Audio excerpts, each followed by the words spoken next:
Golf visual. Yankee Golf, thanks. CSEN 3000. 3000 Yankee Golf. Hello, you're watching a video brought to you by the Aviation Community YouTube channel. If you like what you see, please consider subscribing. And while we have your attention, please consider following our Twitter. The link is in the description. Sit back and enjoy the video. My name's Morgan. I'm a private pilot working towards my frozen ATPL. Aaron, would you like to introduce yourself? Yeah, I'm Aaron, also known as Stretch. I've got a recreational pilot license, working towards the nav side, but I've been doing that for the last 20 years. Just waiting for the money to come in. So yeah, that's me. Excellent. Right. Well, I suppose we might as well just dive right in then, isn't it? So we've got a couple of different topics to talk about in this first podcast. Bear with us. You know, this is our first sort of, well, our first podcast, isn't it? So we'll see how this goes. Right. Let's see. We'll start with we got some accidents and incident reports that have been recently released that we think might be interesting to talk about, and we'll probably make that a common theme, a nice little segment. First one we got here is King Air that crashed on takeoff, which was in Hawaii. Beautiful Was it? Hawaii. Yes, it was Hawaii. It was indeed. June the 21st, 2019. Killed 11 and was a skydiving flight. And this report is, as Aaron has been doing some research behind, and that's another recent one. It says here the probable cause, as the National Transportation Safety Board determines, is the pilot's aggressive takeoff maneuver. Wonder what they mean of aggressive takeoff maneuver. Was he like trying to go vertical on takeoff? Yeah, but it must. It says here that another contributing factor, or one of the first ones, was apparently the aircraft was near its center of gravity limit. If he's used, or if he's overconfident in operating the aircraft, I guess when it's not balanced, it's obviously you're going to throw it beyond its recovery point. Yeah, there's also been some blame is put on the where the aircraft wiring hasn't been done up enough, so there hasn't been enough like forward movement of the elevators. So they could also also control cables. Control cables, yes. So if they're not, so I don't think the correct. The King Air's not fly by wire, is it? It is fully yeah, it's big cable operated. But yeah, it does say that the parachute center themselves, there was some failure in making sure the aircraft was airworthy. And then the last reason they actually give is just, well, looks like a lack of safety. There's regulation oversights. I think one that is like one of the important ones to focus on is the center of gravity and the pilot's aggressive, quote as it quoted, maneuver, takeoff maneuver. Yeah, it'd be interesting. There was that incident. If these pilots do like a weight and balance before each flight, also. Well, it's a light aircraft, so I mean, he's obliged to, and I believe, I don't believe, the King Air is in that category, the weight category, I think, where you still have to manually weigh each passenger as well. So how they've managed to ignore the sort of their weights and balances, well, I suppose relates back to the sort of the regulation oversight of the centre. But there was that accident many years ago with the US. I can't remember which Yeah, airline, but the Beach 1900, yeah, that's the one I was talking about. Yeah, where they where had failed with the tail maintenance and they were too heavy. yeah, it's the completely I think the center of gravity was out back, sort of essentially just it stalled, didn't it? Yeah, It's a common theme. It's a common theme throughout the whole industry, and I don't think it'll ever stop being a problem because pilots get overconfident. They tend to ignore sort of their basic training, and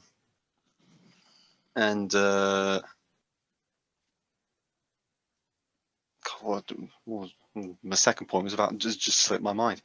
And companies will cut corners. Companies will cut corners, and unfortunately, the customer's the one that suffers, isn't it? yeah, it's usually maintenance So as well. The first thing to go. yeah, Cutting it is, prices. especially with these smaller businesses. This next topic that we have on here is very recent, as in the last week, and one that Aaron, you were particularly interested in, Yes, I is was very excited in China's. this. Yeah, so China's Long March 5 Bravo rocket, and the debris that came crashing back to Earth. A lot of hype around this topic. A lot of hype. Personally, from me, I think a bit of an overreaction from people. But I get that because the UK wasn't actually in the zone. So I don't know. Maybe it's just a bystander's view Yeah, um, you don't care because you're of just the watching it. It's panic. not going to hit But you. with It's watch the going to hit. world It's burn, going to isn't hit the it? You convicts down know. south. That's what you where it's going to hit. Yeah.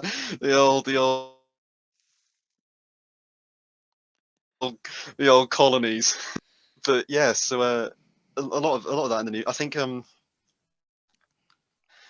mean reading the news articles, not many of them actually, in my view, did a good job at explaining sort of the whole scenario. A lot of them went for the headline of like a rocket is crashing uncontrolled back to Earth, and that causes a lot of panic. I Yeah, mean, yeah. you wake up and see that It's article, all and clickbait, isn't then it? look at a graph. Yeah, it is.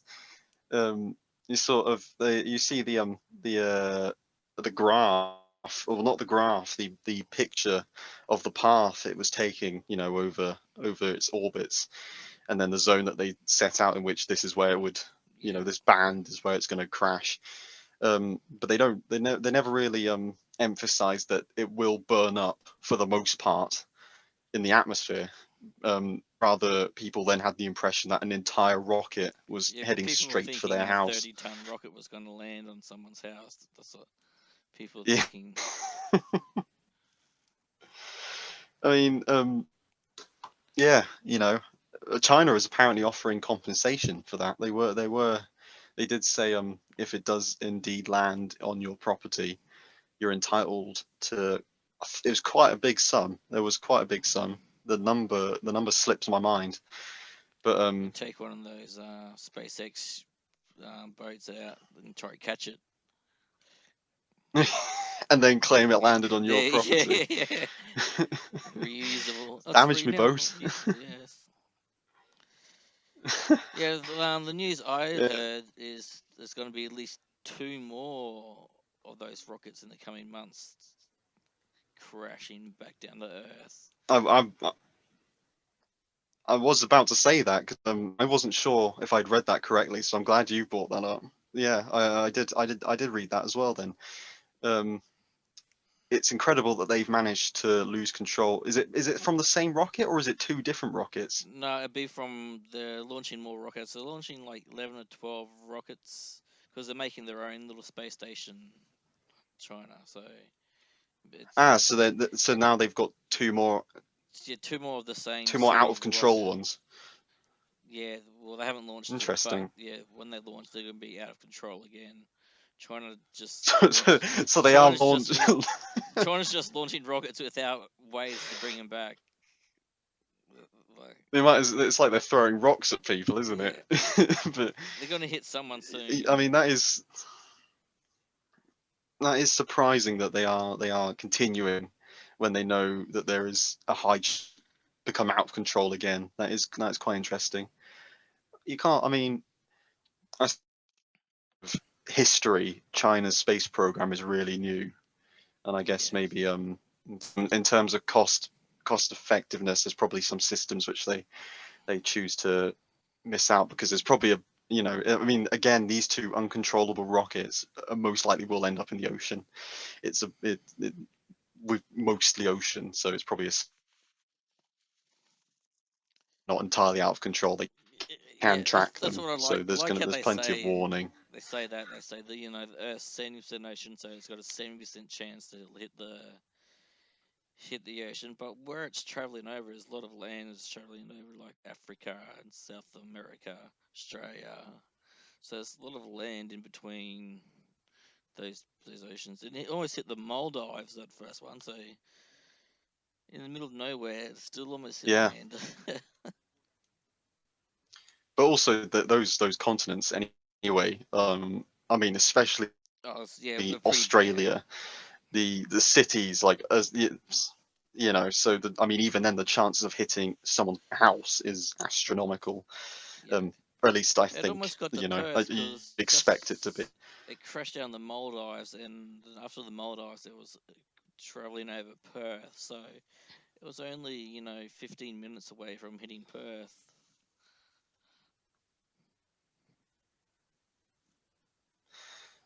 That is uncomfortably close. I will concede that.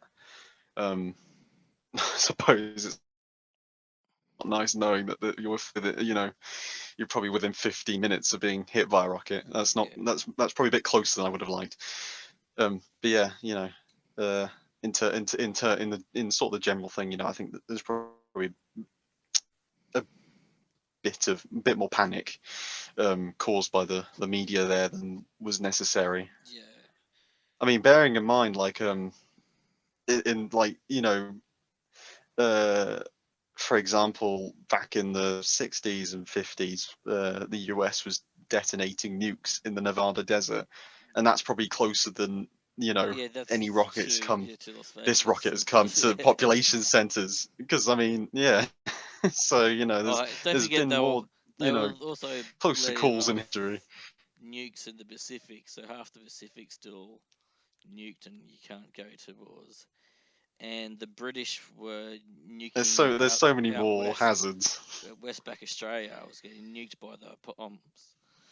So yeah, we've had our fair share. There's no space in the UK, so they're like, oh, let's just use the back colonies and blow back up when Australia. not our finest hour, not our finest hour. Now we just buy US ones, don't we? With Trident, let the US do the work. Um, that would be interesting to see about the next two whenever that happens. I'm sure that will come up in the next podcast. Yeah, I mean, the next couple of The months. I think they've planned the planning like launches pretty much straight after each other. The Chinese. just they're chaining it. Actually, you know what? Before we go on to the next accident incident topic, let's bring in some good news, some nice news. SpaceX, successful test of They landed. their SN. I forget now. 15. They're on. SN 15. They did land. SN 15. Yeah, that's the one. They They've also landed after SN 12 something as well, but then it sort of blew up afterwards. was that the one where it sat and then it just blew up? Wasn't that it was sat, that the one? Yeah, That must have it been sat there for about a couple of minutes and then just it. blew to pieces. SN15 had a small fire on it, so people were waiting for it to blow up, but no, it survived. It's only got those only little legs on those SN. They could get away with that one. Yeah. Yeah, because do you know, actually they're so small. I actually thought it was using just the base of it. You know what I mean? Because Yeah. the rockets themselves think are actually quite they're not high up rockets. inside the shell. Yeah, they're obviously not what they're going to use when they're launching them to space. They're obviously going to have proper landing legs, but these are just Oh no, temporary, of course. temporary ones. Well, they're I don't know how big it is compared to the actual what it's planned to be, but I'm pretty sure it is a lot smaller. It's a scale model, isn't it? So it's obviously not the final. Nowhere near the final This product. 15. They're just the top half, and there's like another about the same size as that on the bottom. That's going to be the actual rocket itself, with something like 30 rocket engines in it. Mm. So it's the final rocket. Be itself exciting to see that. That should be massive. They'll be in the next couple of years. Fingers crossed. I quite like to see that in my lifetime. Yeah, well, next couple of years because it's meant to go to Mars. Right. So is that the one that is taking them to Mars? Yeah, I think so. I do know. I do know he plans. The He moon. plans to use them. I think for the moon. Yeah, The moon first. definitely. So that should be it. Yeah, that'd be exciting. It'd be nice to see people back on the moon. Yeah, it'd be good to see in our lifetime.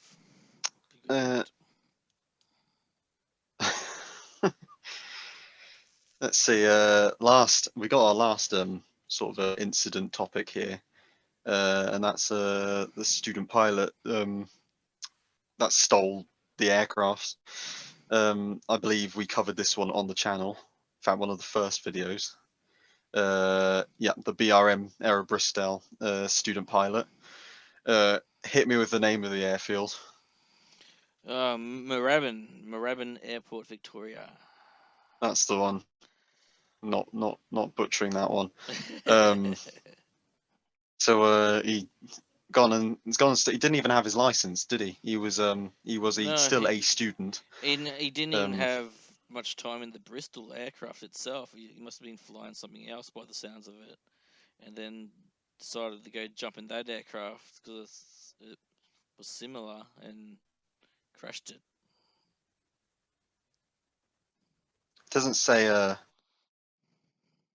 for actually doing it. It does just say his inexperience obviously was a key factor in the accident. Not surprising. And then also that dispatch procedures weren't followed, which I suppose makes sense when he stole it. You wouldn't tend to file it's sort of a flight plan. By the way, I am just going to steal this for a little bit. It's on record, so it's all right. Yeah. I did ask. Yeah, I do have the keys. Yeah, I like how they said they changed it so students couldn't have access to keys anymore.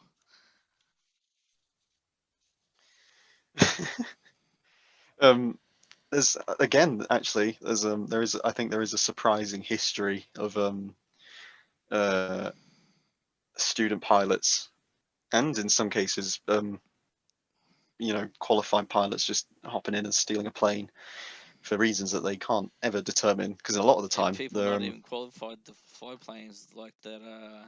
Yeah. That guy in America that He stole that Dash 8, the cargo handler kid. Stole the Dash 8 and crashed it. Oh, the Alaska, Yeah. yeah. God, that was interesting to see on the news. Yeah, that was that was down to mental health. They did establish that one. I've been seeing a lot on Twitter, and people have seemed to have rediscovered this one accident of a kid. I think, oh gosh, she must have been 16, I think, and he purposely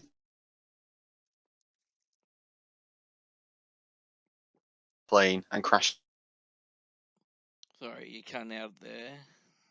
7 attacks. I think this was 2015. He did it, Florida, I believe. Oh yeah. So which bit did you hear? I don't want to repeat myself too much. We missed most of it. You say Oh, anything. this is international communication right now. That's why we may have some cutouts. Yeah, so a kid, 2015, I think, and I've been seeing this a lot on social media, because people seem to have rediscovered it. He stole a plane and flew it into a building, inspired by apparently he was inspired by September the 11th, yeah. Was that yeah 2015? I thought it was like much earlier. I thought it was like really close after September 11. Maybe it's another one that flew into a sky rise. Didn't do any damage to the sky I'm pretty sure rise. not thankfully, unfortunately he died, but fortunately there were no other No, casualties. yeah. But yeah, they seem to establish they'd sort of been inspired by those. There's a really old one, which happened in Australia. A man who was depressed, he flew plane into the airport itself. Might even have been Victoria, but I can't quite remember. Obviously, I'm recalling this off the top of my head because it is relevant to sort of this topic. Yeah. Actually, on the point of sort of stealing aircraft, now they've sort of they I don't think they've fully established it, but they're very very sort of sure that with MH370 that the pilot did sort of take over and then deliberately crash it. I was on the BBC News the other day because they've got these oh gosh, how did they basically, like, sort of laser grids Yeah. that security systems have. There's a satellite sort of version, or a radar version rather, and using these sort of grids that they actually managed to faintly pick up the aircraft Yeah. and have shown that its route was deliberately avoiding radar. Yeah. So Well, I believe the Americans or someone, they know where it is because their satellites are so good. They that they'll know. And plus, you got to think of well, all the ships, like Navy ships in the area. They've got radar, so they would have picked up something on their radar. Plus, Australia, out in the Australian oh, desert, we have like this. I don't know, it's like a couple of 100 meters long over the horizon radar. Look north of Australia, so we can pick up aircraft north of Australia. And if that aircraft came south, surely we would have picked it up as well. well, it didn't come south. They believe it's sort of more into the Indian Ocean, I Okay. think, is the Um, new search area, and so much so that actually there isn't really much radar coverage at all, and not really many ships in the area. Um, and I mean, there's been at least two other disappearances in sort of that area.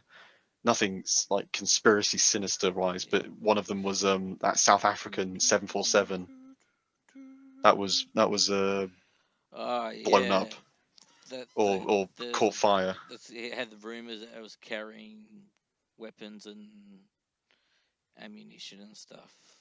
And it took them quite a while to find it because it's a deep ocean. It is. Where's the Mariana Trench? That's the Indian Ocean, isn't it? Or am I wrong? I thought Could that be was wrong on that one. the other way. There is a couple of deep trenches in the Indian Ocean, Yeah. I believe. Not the Marianas Trench necessarily, but a couple of deep ones. And I mean, the plane is most likely at the bottom of the sea, obviously now. Yeah. So it's no real mystery why it hasn't been found. It's just a case of how do we find it? And they think they're getting closer now. So, but unfortunately, it does seem to be that the cause was pilot suicide. Yeah, just some information on that flight school where the pilot stole the aircraft. Oh yes, yeah. Crashed. It is now closed. Is it? Yes, it's had a bad reputation for a couple of years. Like we have government funding now for pay for your flight training now, and the TAFE that was working with the flight school banned them, actually banned the flight school. So the flight schools, that's where it's getting most of its money from the government, and it's gone bankrupt and now closed. But Oh wow. the guy that owned it sold it just before, so he got all his money. and Yeah. yeah, so it's had a lot of bad reports. It's got like there's actually what is it called, a law case going on against that school now by like 200 students because they said they do all their flying in the Cessnas, but they were flying all in the recreational aircraft because obviously it's cheaper for the flight school. Oh dear. Oh Yeah, dear, oh so dear. there's some information on that. Well, at least that's hopefully stops a repeat of that incident. Yeah, It doesn't it doesn't say frustrating. it really doesn't say why you did it, does it? Have you He thought, I think he thought he was allowed to go solo, but he ah wasn't allowed to go solo. So he took the keys in and flew. short of it? Yeah, exactly. I don't know how you can Because get mixed up with thinking you're allowed to go solo and said he pretty you much shouldn't do that. exceeded the sort of the normal flight. I don't want to say envelope, but essentially he stalled it, didn't he? It just pitched Yeah, up he excessively. went for a go around in the crosswind and installed it and entered it like a spin. They said like the first stage of a spin crashed. So he I must hope, have been too high because he survived. yeah, it does. He was injured though, wasn't he? Yeah, he was I don't pretty know. seriously injured. Severe, yeah, severely injured. Yeah. I mean, well, hopefully that's a deterrent for people thinking of doing the same thing, or thinking that they can fly a plane with no Yeah, experience. exactly. The amount of But comments. amount of stupid shit I did as a student pilot though as well. I didn't steal a plane, but out in doing area work with other friends, dog fighting and gun running on trains and stuff. We had a lot of fun. You certainly wouldn't get away with that here. There's too much Plus, airspace. I did my flying out of Ambley Air Force Base, so we had a 3 kilometer runway to practice on, which was good. So I presume you. we could do 3 touch and goes in one run. so it was actually good because when you practice your like engine failure after takeoffs, you would actually land your plane with simulated engine failure, then take off again, and then do another one, land, take off again. It's actually good because at our local airport you can't do that. It's not, the runway's not long enough. They cut the engine, you need to lower the nose, and then your full power again and going around. So it's actually good to get the experience. To the standard. Yeah, it's good to actually have that distance to work with. Unless the jets are flying around, then And I, it sucks. We would practice ILS approaches as and I student suppose pilots. to mess about in the airspace. Is it what was the airspace like? Is it Back then it wasn't too busy. There's only a few aircraft. Now it's the biggest base in the southern hemisphere, so it's a lot busier. But yeah, if you got that's back when the F-111s were flying. So if the F-111s were doing circuits, we couldn't get up because you'd have to wait for 2 minutes of wake turbulence, and in that 2 minutes, they'd come back around again and land it again. So there's no point. There's no point. the proper fuel burners? Yeah, and you just sit there but sometimes you can extend downwind, like extend downwind, extend downwind, extend downwind, and we would shoot ILS approaches in our Piper Tomahawks doing 70 knots on finals. It's just because we were like so far out. I had obviously the UK got basically just small airfields, you know, not fortunate enough to have 3-kilometer runways. Yeah. But where I did it had to contend with all the London airports. Oh, jeez. Bryce Norton had a big impact on whether you'd be flying or not. Oh gosh, what else was there? There's yeah, no, it was mostly just the London airports and RAF Bryce Norton. So you'd always check the NOTAMs. The red arrows are coming through, Oh, really? or there's a couple of transporters flying around. Chinooks are Oh, common. You get a lot of Chinooks. yeah, we did some Um, flying out at Oki, so a bit further west of Brisbane, a couple of hours, where the army did their flight training, or the helicopters. So you'd have like 10 helicopters, and we were flying around, and their runways were always crosswards to what we were, so that was fun. But at least they can, yeah, we had some crazy times flying with military aircraft around. oh, that's good fun. That's good fun. Right. We've got what's our next topic? You got the news. The news.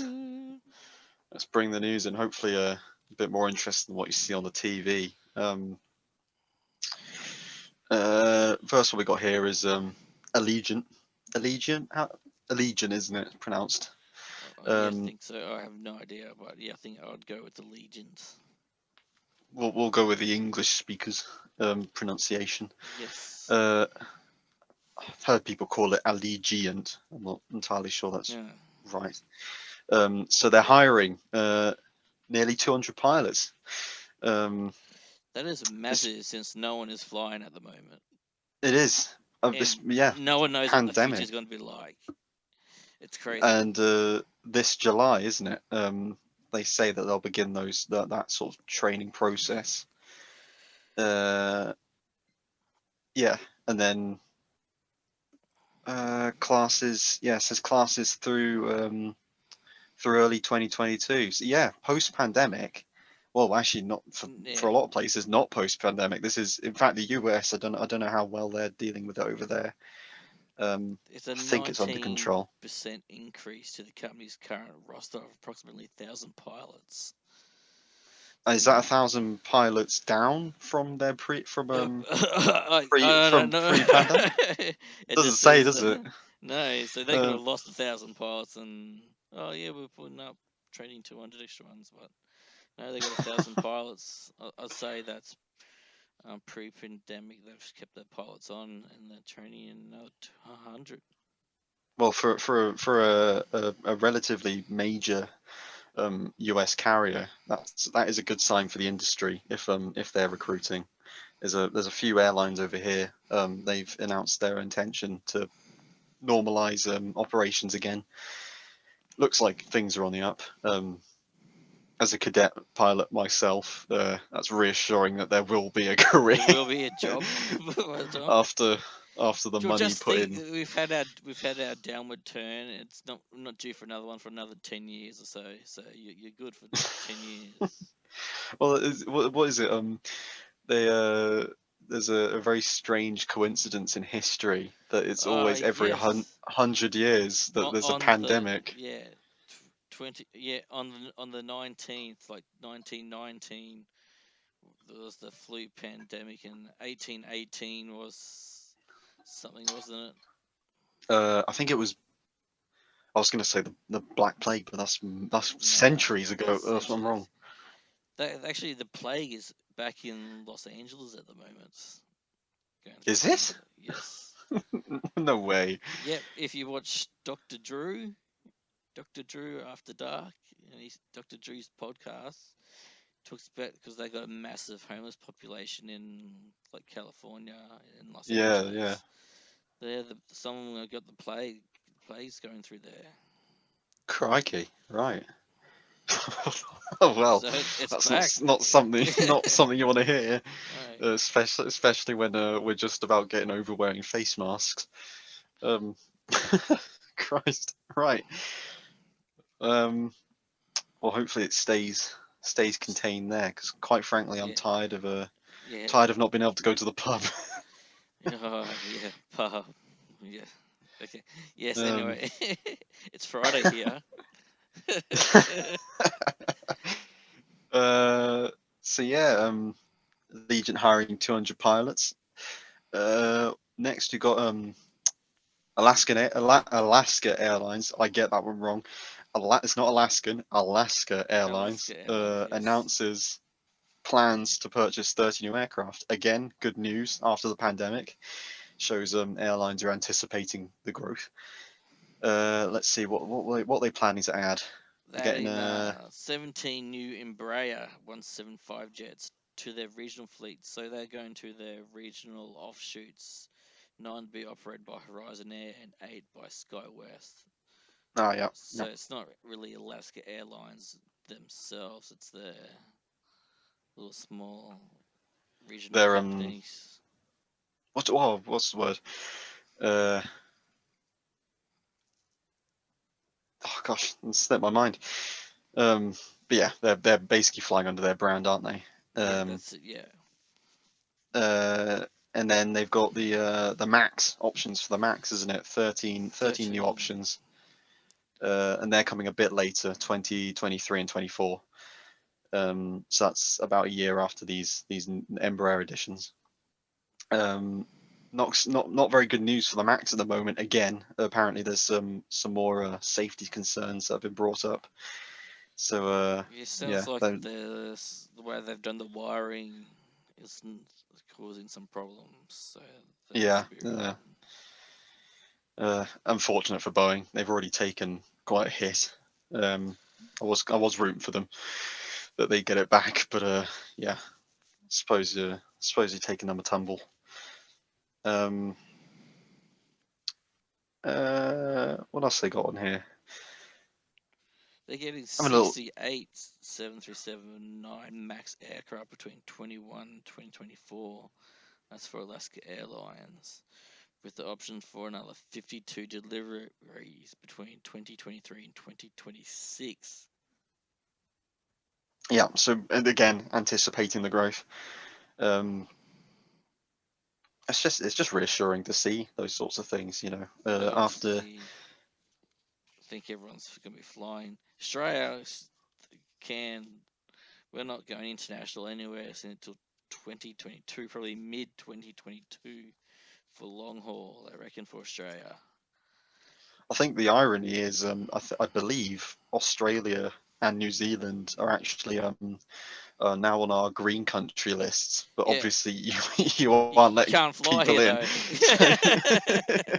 That's what I found. So- That's what I found funny. They're like, "Yeah, UK's got this green list of all these countries." I'm like, "Yeah, but you can't come to Australia.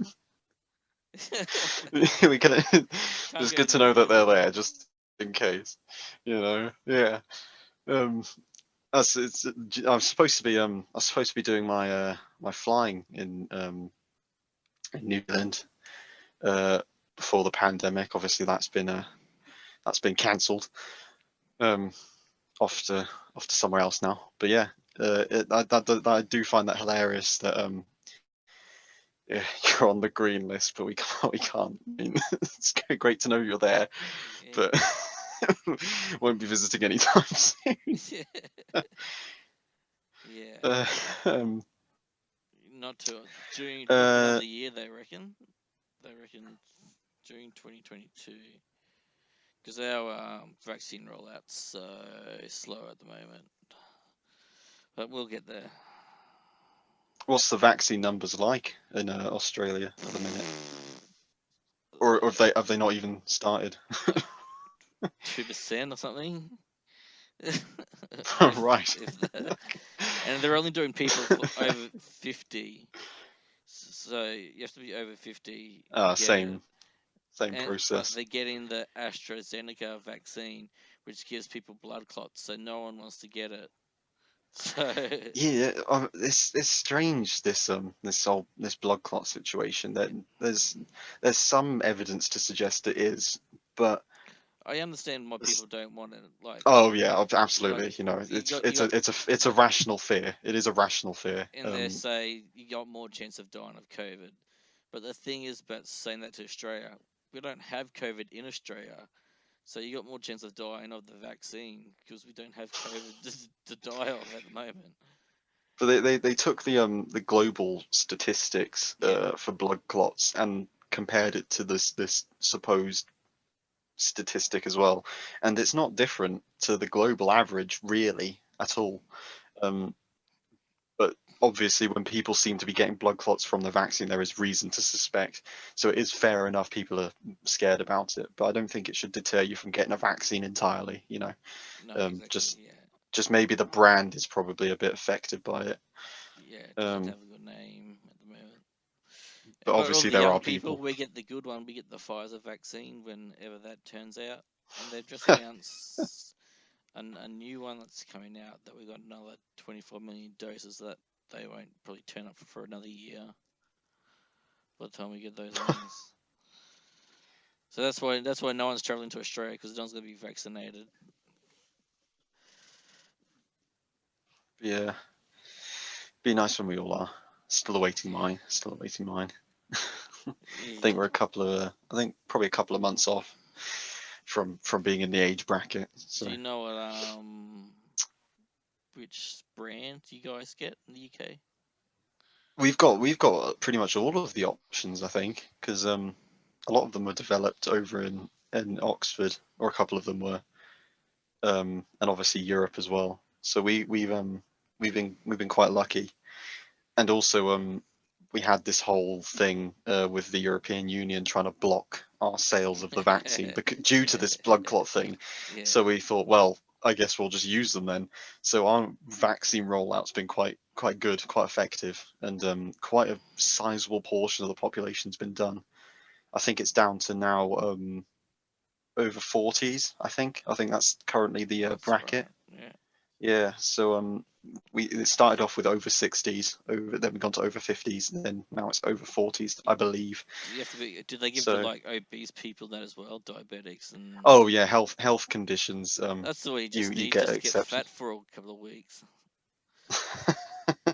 Get your Yeah, shot. I think you can call up with a if you got a health thing, and they will give it to you, which is nice. That's good. You know, That's cool. good rollout. Good rollout. That's good Uh, news. Okay. Alrighty. This one here, exclusive news. RACQ life flight suffers emergency.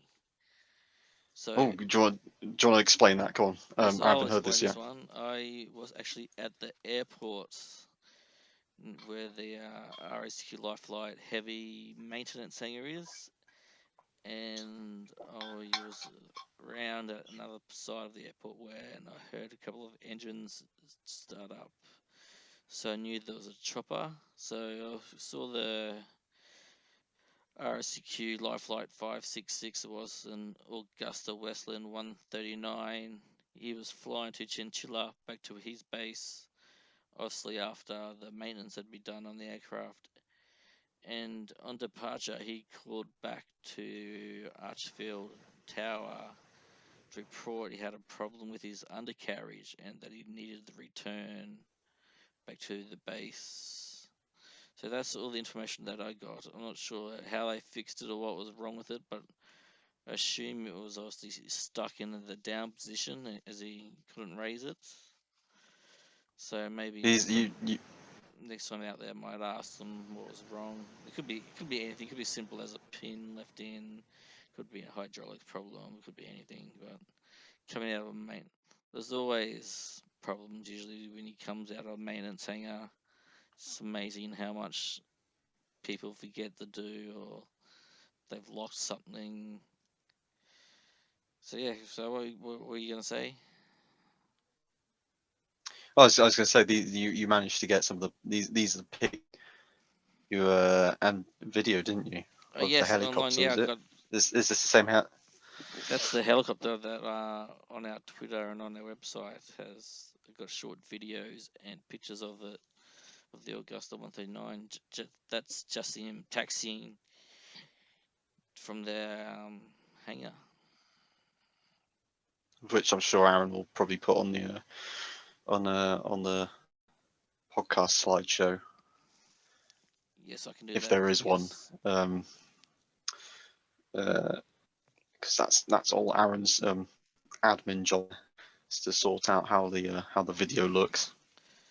I'm just the voice. You're the voice. Johnny Farnham. It's a good song, that. It's a good song.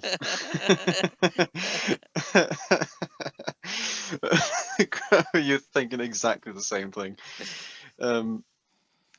Let's see, what have we got next? Air Canada. This is another video that we posted the other day, isn't it? Or today, actually, Yes. at the time of recording. Whenever this goes, it will not be the same day.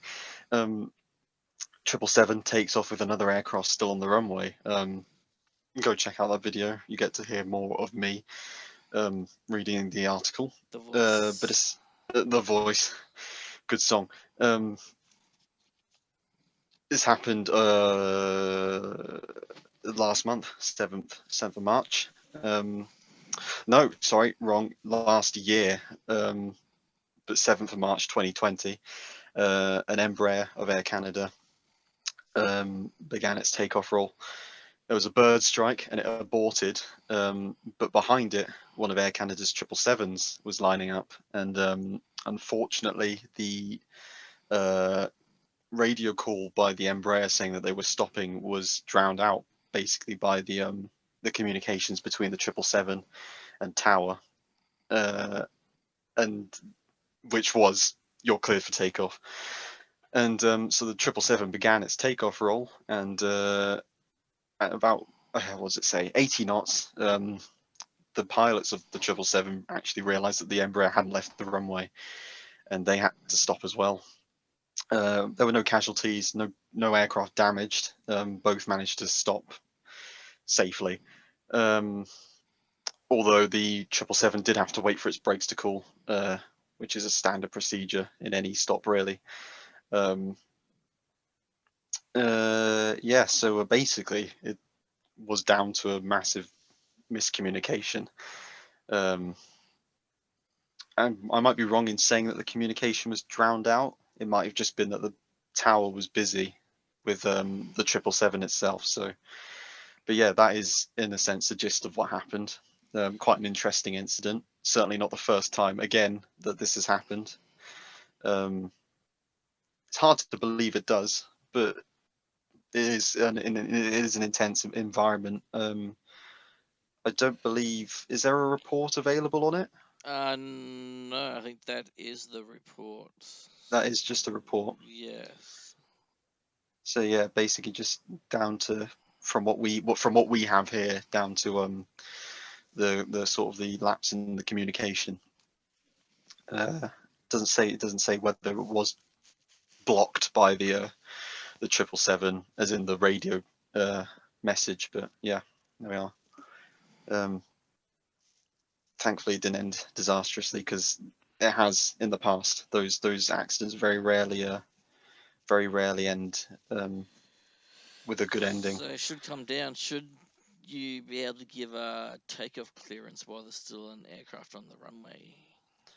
Well, I think what the tower, presumably once they'd given the Embraer the good to go, they then switched their attention to the next aircraft, which is fair enough, because it's a busy airport. It's Toronto Pearson. This occurred at. I should have mentioned that. Sorry. Which is a very major airport. So the controller probably shifted his attention, hadn't he? Fully expecting the Embraer to have left the runway, and because it's a much smaller aircraft, there's no sort of weight turbulence to worry about for the 777, so they can go. They can just go.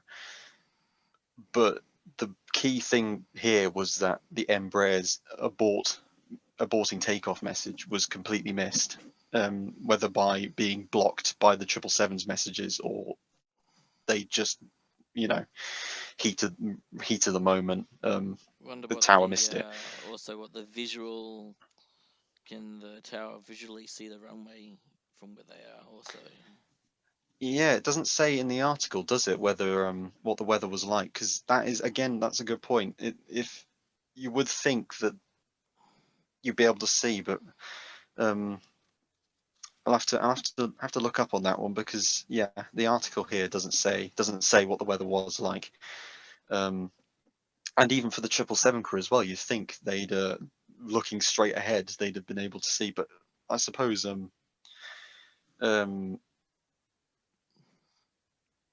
well, even then, actually, it's quite hard to see a smaller aircraft on a large runway, because it does kind of blend into the lines. You also don't know if Um, there's a bend in the runway or a lump in the runway, or if you can see the end of the Sometimes you can't see the end of the runway because of how the runway's built. yeah, so it's. I think I wouldn't. It doesn't seem like uh, there's one specific blame. You can't point the finger at one party. Here, it is a mix of sort of things that went wrong, uh, which happens all the time. So fortunately, everyone's okay, and nothing more sinister happened. When seeing this article, the accident that came to mind is the US Air one, the 737 and the Metroliner in Los Angeles, I think. This was at night, and the Metroliner's lights blended in with the Oh runway. yes, I remember that. Yeah, and the tower got confused as well. Yeah, and long story short, the 737 landed on top of the Metroliner. That's sort of what came to mind, and it's hard to see a smaller aircraft on a big runway, especially at night when the lights are on. So I presume there must have been some visibility or lack of on this day for the Air Canada pilots and the tower.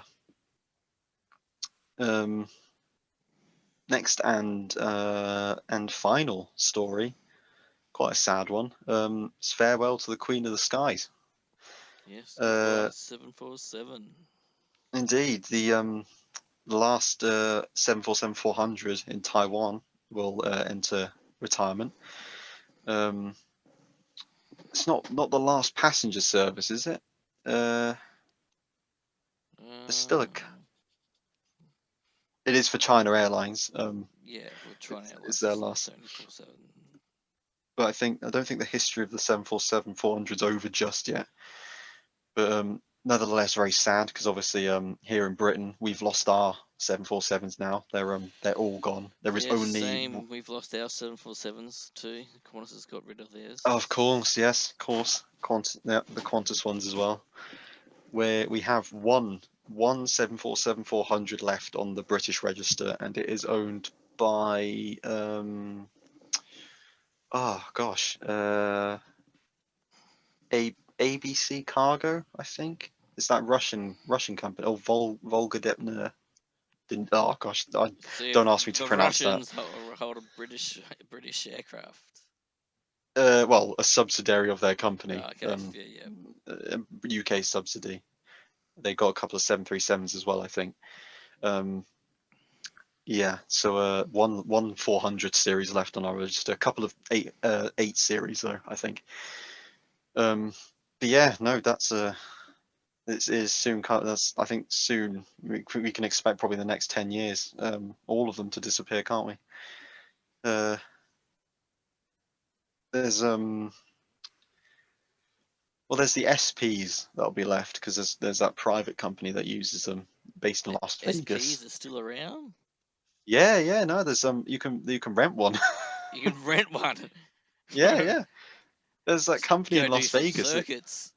They got 2. Jeez. You can charter, and then there's the Flying Laboratory, the Sophia aircraft, which is the Oh, observatory. the observatory one's still around, yes. Yeah, But that although I think I read that's going to get canned as well soon. yeah, I've read that as well. So not long left, but there are the VIP ones. Those are still around. You can catch them sometimes. Oh, and Iran has some as well. Not SPs, not anymore, but they have 200 series. So there's a couple of them floating around. That's what the Air Force One is, just a 200 series. Not for long. Again, the The 800. eights.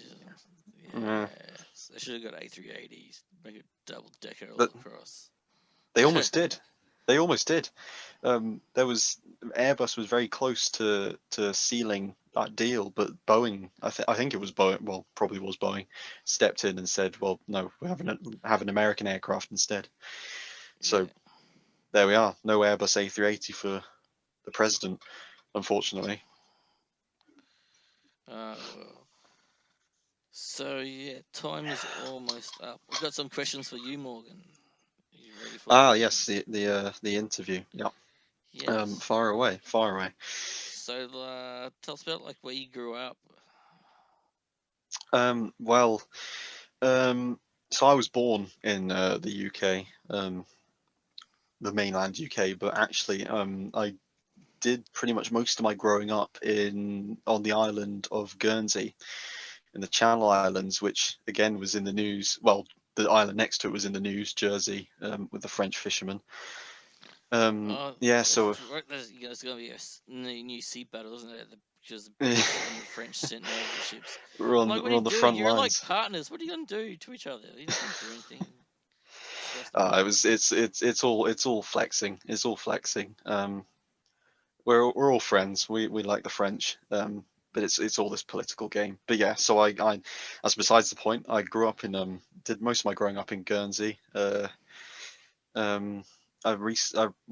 Recently, 2012, moved back to the UK, which is where I am now, and where I've done my flying. So you know, in fact, moving back to the UK was what enabled me to So is sort of Guernsey follow. under England? Is that like It's So if there's like a Brexit, who do you go with? Like if Scotland are going to oh do referendum and they split oh no, Northern let's Ireland not get and into these Ireland. referendum businesses here. Let's keep it personal here. So I just want to know the which part channel of the world you belong to. well the Channel Islands they're a protectorate of the UK, what's called a crown dependency. So with Parliament, our government, there's constituencies which all have Yeah, seats in yeah, Parliament, yeah. but the islands don't because they're their own government. We've got our own government. Each one has their own government, but That's so cool. we're protected. I say we're. I don't live there anymore, but the islands are protected by the UK. So all our defence is the UK. The government funds project. Well, we fund the islands fund their own, but the government helps Yeah, stuff. You yeah. know, We and have they're islands like looking. that. Yeah, so basically the little tiny little countries, but you know we're part of the UK. We are part of the UK. Um, uh, they're considered I think financial sort of tax havens. They get considerably less tax, which makes them appealing for richer people. It's kind of like the Monacos. Yeah. Monaco of the UK, you know. Isle of Man is the same. Yeah. Scilly Isles, although actually they might not be a crown dependency, but yeah. So yeah, basically little sort of paradise in Britain, really. And it was really lovely. You know, I wouldn't want anywhere else to grow up. Very peaceful, and it's probably what, you know, kick-started my interest in aviation. I want to be a pilot, which I can tell you about if that is a question. Yeah. Next question is, how did you get involved in aviation? Like, what got you excited in aviation? Well, uh, despite its size, Guernsey does, in fact, all three of the main islands have airports, and it's very hard to escape even the sound of an aircraft there, considering Guernsey's only 8 by 6 miles. So, yeah, so I mean, I can promise you, ever since I was 4, and this is what my parents told me, because you know, you don't really remember then, but even ever since I was 4, it was planes that I'd seem to immediately gravitate towards. Um, they're not entirely sure why. Presumably it is because I just spent so much time growing up near them. Yeah. A funny sort of story is that I was obsessed with this toy that spins. I could spin it around my finger or something. And then when my parents first took me on a plane, uh, I was fascinated by the propeller spinning, and they just think maybe that was what kick-started my interest. But certainly growing up on the islands sort of helped. You know, I learned a lot about aircraft Yeah. just by, you know, reading up on it and being around the airport. It was nice to go Just be able to go sit to by the the airport. runway. Yeah, and for a while, up until, well, I say for a while, Guernsey had with their old terminal, they had a balcony, and you could go up there. One of the very few airports that do or did, because of all the restrictions and stuff, that security. And it's gone now. It's in the new terminal and everything. So, but one of my earliest memories is going up in that balcony, and that you know, I cherish that one because, well, it was just great. You know, I can remember feeling as a kid, this is like, I love this. And so yeah, ever since then, B is a pilot and nothing else. And you know, teachers would be like, you know, are you sure? Like, you might change your mind. Never did, never Yeah. have, Yeah. and I'm almost there. You know, it's great. I'm finally on the home run, essentially, to becoming a commercial pilot, which was the dream. So for a solid 17 years, I've kept that dream alive, and I don't intend to let it die. That's good. So, how is your training going? Where are you up to? How much of your training have you done? Well, I started uh, March 23rd of last year, and incidentally, that was the exact same day that we went into our first lockdown. Oh no. So that was a challenge. That was the start of ground school, uh, which is 40. I don't know what it's like in Australia, but for us, it's 14 subjects, 14 exams, 14 subjects for 14 subjects. for commercial pilot license. Yep, indeed, It's for about for the ATPL. six. It's about six in Australia for your commercial pilot license, and then you have to do like another 6 for your ATPL. It's a 6 month course for us, the ground school bit. 6 months of studying, pure studying. And because it was in lockdown, I was locked in my flat, my student flat, where we were being held, accommodated. Being held. Well, I mean, honestly, like, it couldn't have been a worse time, you know, to start training to be a pilot, especially when At least suddenly you, the whole you can't go out to the pub or anything though, so you got to stay home and study because there's nothing else yeah, to do.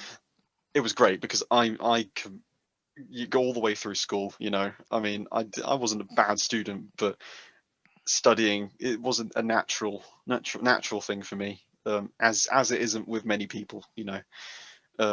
I'd have to work a lot harder than other kids to sort of achieve a similar grade. But having literally the only thing to do is study did help a lot. That was, it was great. But on the other hand, you're locked in your room essentially, and your family's elsewhere. You can't visit them. So it was a tough time. It was a tough time, but I got them all done. In that time, there was a couple of delays because of the virus.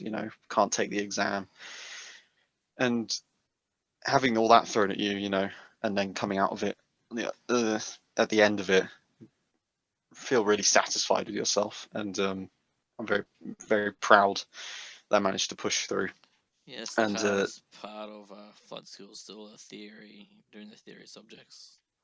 well, it's how they put it is it's like a filter basically, and if you really want it, you'll get it. Um, it is difficult for any new pilot watching. It absolutely is difficult. It's the ground school bit of it. The theory is the least fun you'll ever have unless you're incredibly interested in, like, and I was, and there's loads of engineering bits which are interesting, all the stuff to do with the airfoil. You might be interested in the air law. Personally, that's not my favorite bit. Oh, it's better than But meteorology.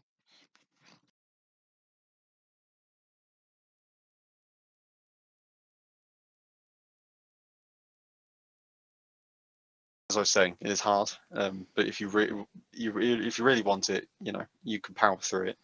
It's all about the end goal, which is you get to fly. Because they don't want any old person sitting in the cockpit. You do need to be able to Yeah, it's no point you do need spending $70,000 or pounds on flying and then not if pass the you're theory. not in if you're not interested in it, what's the point in doing it? And also the theory is important. Okay, there's a lot. There's certainly a sizable chunk which is a bit. You don't really need it. A lot of it's engineering focused, but a lot there is then the other sort of chunk which is important and you do need. So the theory exams are important, but there is also an element of it being a filter. Yeah, okay, next one. Have you done anything silly while during flight training, like on a solo flight or with instructors? Um, well, that'd be just throwing myself under the bus, wouldn't it? But I've never done anything Nothing too silly stupid. per se. Not No, stolen a no. plane or anything. Um, no, I can't. I can't say I have, to be honest. And I can't say I've got the urge to steal a plane. I think I'll just sign one out and then Yeah, sign it back in. you get the But insurance done that way. You don't have to pay for it. I have done some fun things in an aircraft. Uh, so the first time I ever got to fly a plane, um, or well, handle the controls, I didn't really fly it. I went up with the Blades aerobatic team. They came to Guernsey, Oh, jeez, and that's good. in the sort of the days leading up to the air display, they'd take up people who wanted to go, and my dad had struck a deal with them, and I got to have a seat in the lead aircraft, which was great, and we did all of their routine. Because they take us up in batches, like, so all four of us would go up, and we'd do their routine, and then go off and do some solo stuff as well. And I got to handle the plane, which was great. Um, yeah, and again, that really fueled sort of the fire. Um, that being the first experience. I've done some stuff with the cadets. We go on the we've had a couple of opportunities to fly the Grob tutor. Uh, Obviously they take us up for some aerobatics as well, which is good fun. Let us fly the aerobatics ourselves. So I have had the chance to fly some aerobatics. So yeah, but never anything silly. By yourself, yeah. Not dogfighting friends and gun running planes like me. Yeah, well, I mean, Australia's certainly a different, probably a different environment in terms of airspace. Here we're very cramped, so it's very hard Oh, to find a place to do that. we got plenty of airspace. We can, yeah. I'll show you a map one day and show you how much of our training area is. Absolutely. So, the last question is, what do you want to do in the future as job-wise? How's the progression in like England? Is there many in the UK? Is there many jobs like straight as once you get your CPL? Like, what's your first sort of job looking going to be? Is it like skydiving? Well, Can you get straight into the airlines? oh, you can go straight into the airlines. So how it works with us is, and I know it's certainly certainly different to the US. Basically, we do our exams, and then we do our commercial, our CPL, our IR, and then we get handed a frozen ATPL. And the keyword here being frozen, so we can fly as second in command on a commercial jet, on a multi-crew aircraft. And our requirement is 250 hours to have that frozen ATPL. And then we can unfreeze that ATPL after 1500 hours, which allows us then to progress to the left-hand seat as well. Whereas in America, and I don't know about Australia, you can tell me that in America they have to actually do the full sort of 1500 hours to get the license to be able to even sit in a commercial aircraft, I believe. Yeah, they So changed the rules.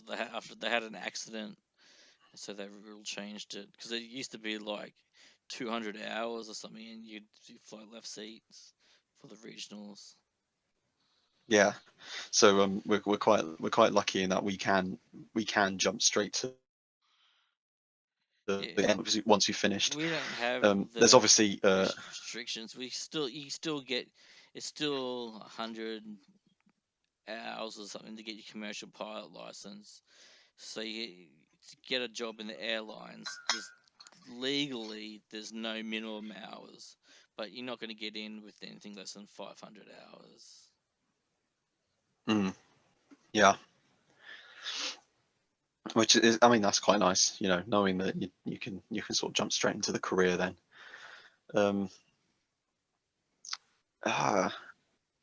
Yeah, and then there's also sort of the private sector, executive jets, but most of those companies require you to have previous sort of commercial or out, a certain amount of hours anyway. Yeah. So So you're they're quite lucky in the UK. You can go straight into the airlines with straight out flight training, where everywhere else you got to slug around and as an instructor or some other yeah, job. same with Europe as well. Europe is you can jump straight in. Yeah. It's probably the same with a few other countries, but I know obviously for certain the UK, we get a frozen PL and we can go straight in. That's cool. Well, thanks for that. That's our first show done. Indeed. Well, how do we end this? I suppose. Thank you for tuning in. If you'd like to see more or hear more, rather, subscribe. Give us a like. Let us know what you thought. Follow our Twitter. Again, the handle or the link will be in the description of this video. Give us a follow. Interact with our tweets. Retweet, please. Much appreciated. Yeah, thank you for listening. Cool. And I'm Aaron, and thank you for listening to the Aviation Community Podcast. Goodbye.